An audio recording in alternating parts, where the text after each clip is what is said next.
There's no feeling more intense than starting over.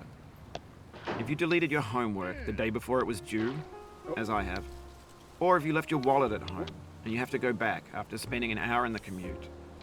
If you won some money at the casino and then put all your winnings on red but it came up black. If you got your best shirt dry cleaned before a wedding and then immediately dropped food on it. If you won an argument with a friend and then later discovered that they just returned to their original view. Starting over is harder than starting up.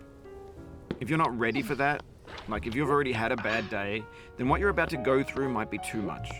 Feel free to go away and come back. I'll be here. Alright, thanks for coming with me on this trip. I'll understand if you have to take a break at any point. Just find a safe place to stop and quit the game. Don't worry, I'll save your progress, always, even your mistakes. This game is a homage to a free game that came out in 2002, titled Sexy Hiking. The author of that game was Jazuo, a mysterious Czech designer who was known at the time as the father of B games. And B games are rough assemblages of found objects.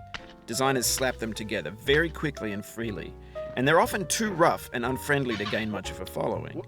They're built more for the joy of building them than as polished products. In a certain way, Sexy Hiking is the perfect embodiment of a B game. It's built almost entirely out of found and recycled parts, and it's one of the most unusual and unfriendly games of its time. In it, your task is simply to drag yourself up a mountain with a hammer.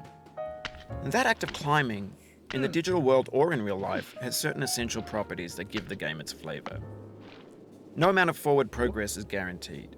Some cliffs are too sheer or too slippery, and the player is constantly, unremittingly in danger of falling and losing everything.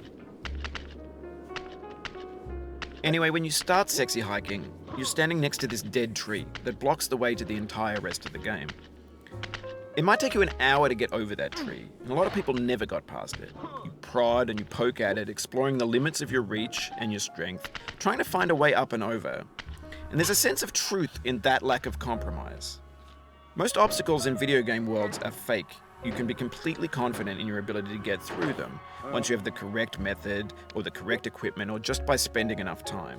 In that sense, every pixelated obstacle in Sexy Hiking is real. The obstacles in Sexy Hiking are unyielding. Sub 3. Oh, okay. That's a much better PB.